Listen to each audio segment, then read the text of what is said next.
Hey there, thanks for listening. I just wanted to take the time to explain the word escrow and what it means in the world of real estate. The information I'm about to share applies to the state of California and more specifically to Southern California. Northern California uses title companies generally for the settlement function in real estate transactions, and most other states either use title attorneys or title companies also. So, Southern California is what I'll be talking about today. Just want to make sure that my clients have the best information possible. I like you being informed and comfortable while you're in your real estate transaction, or so that you can make a real estate buying decision. So there's three uses of the word escrow in our world. And the first is an escrow company, which is a neutral third party. We'll talk about that in a second. The second is an escrow impound account.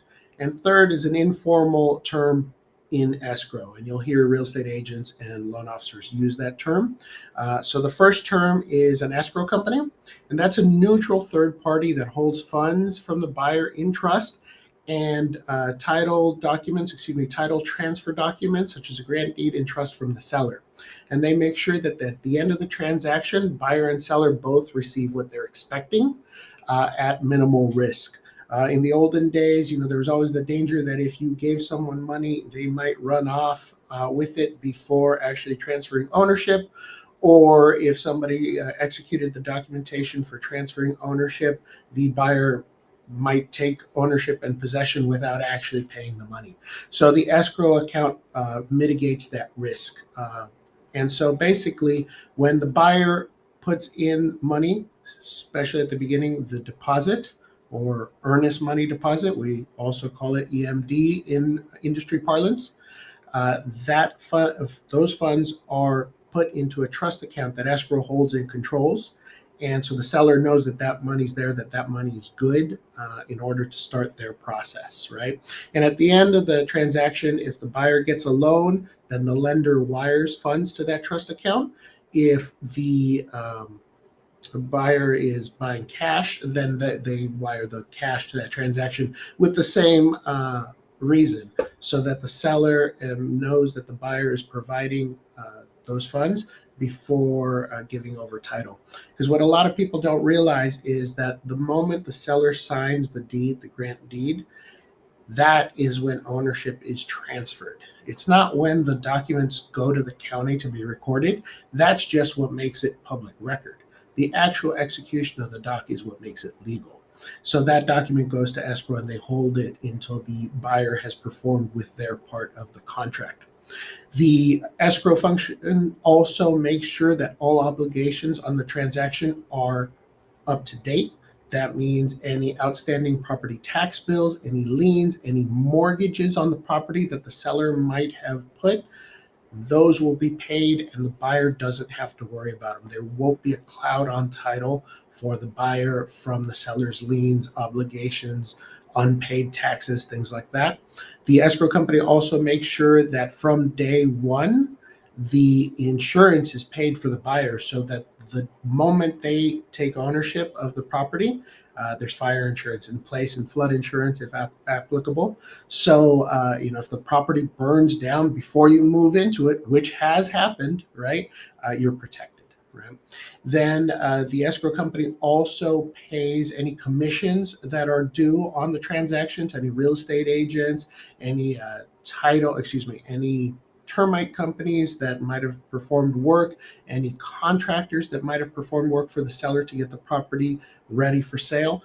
Those are all paid in addition to any fees like the termite inspector, home inspector, things like that, appraisal, things like that. So the escrow company makes sure that everyone is paid and that the buyer doesn't have to worry about unpaid bills affecting their ownership of the property. Escrow companies are insured and licensed. In Southern California, there's two licenses that allow someone to perform escrow functions. The first is a license from the Department of Corporations, and it's a corporation. They have to have a bond. They have to pass a background check, and so that is it's a truly neutral third party, right? The second kind of escrow is performed by real estate brokers, and a real estate broker can only handle an escrow for a transaction that they are party to. So a sale being handled by that brokerage. They cannot handle escrows for another broker's sales. They cannot handle escrows for a refinance. They can only handle escrows for their sales. I don't know why that's allowed. They didn't consult with me when they passed the law, but that is, it doesn't seem like brokers would be truly neutral, but that's the law. A law does allow for broker-owned escrows. The final two functions that escrow provides, one is coordinating paperwork. There's a lot of paperwork in a transaction. If you're already in a transaction, you know that. Even if you're working on your pre-qualification, you know there's a lot of paperwork, right? So there's settlement statements, which is an accounting of the transaction. There's deeds, there's loan documents that have to go out for signature. They have to come back. They have to be split up. Some go to the county for recording. Some go to the lender for archiving, and there's lots of documents. So escrow serves as a clearinghouse for that documentation, make sure that the contract is executed, things like that. And then the escrow company can also provide notary functions. Now, you don't have to have the escrow company do your notary, but it is convenient if you go into their office, they can notarize things for you, or for the seller for their deeds.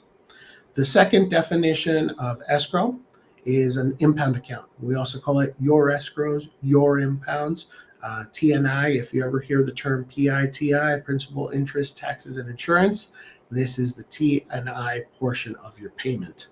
And this is an amount collected along with your mortgage payment to pay for property insurance, flood insurance, property taxes, any mortgage insurance that's applicable. And what they do, or what the mortgage servicer does, is they collect a portion of the annual bill every month.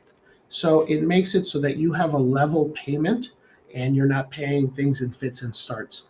In California, counties bill property taxes, and the property taxes come out twice a year typically. So there would be 6 months at a time that the payment is due on, and sometimes it can be hard for homeowners to save up that money and have the fiscal responsibility to make sure that the money is saved up to make that payment. And so the mortgage servicer offers that service to make sure that, again, that all the bills are paid on time. Just so you know, in California, if you put 10% down on a conventional loan, a servicer cannot require that you have impounds. On an FHA loan, you have to have impounds. It's not an option.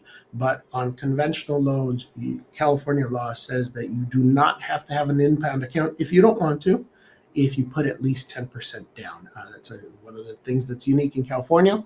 Another thing that's not unique in California, because 16 other states allow it, but in California, any funds in that impound account pay 2% interest annually. So it's not a lot of money, but it does help because property taxes go up a little each year. Insurance tends to go up. And so that interest helps alleviate the payment shock of your impounds increasing from year to year. Just so you know, mortgage servicers tend to do an escrow analysis once a year. Different servicers do it different times of the year. Some do it on the anniversary of the account opening, but once a year they do an escrow analysis to make sure that enough money is being collected to pay the property tax bills, the insurance, right? And not too much money is too. So sometimes your payment might go down if they're collecting too much, or if the property tax bill was lower than expected, or sometimes they can ask you to put in more money or increase your monthly payment to make sure that they're not short for the next year. The way it works, again, the property tax bill is twice a year. The insurance is typically once a year on the anniversary of your purchase, and then mortgage insurance is monthly. So think of it as like a savings account that the mortgage servicer holds in trust for the borrower so that all those bills are paid on time. Finally, the last version of the word escrow is more of an informal one. Sometimes industry professionals such as myself can take it for granted that borrowers and sellers know the terms we use, and so we get a little informal, and this is a good example of that. And I do it too. I apologize in advance. I do this every day, so sometimes I forget to explain a term. Always, if you have a question, please feel free to stop me and ask for the definition of a term if you don't know. But this last use of the word escrow is informal. It is used interchangeably to mean you are in contract. When you, as the buyer, make an offer to the seller, they accept it and execute it. They sign it. The moment they execute it, you are now in contract.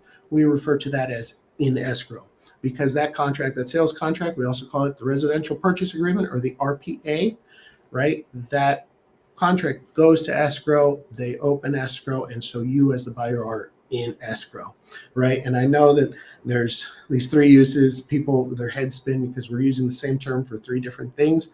If you have a question, of course, please reach out to me. I'm here. Call me, text me, DM me, email me, whatever you're most comfortable with. I'm here to answer questions.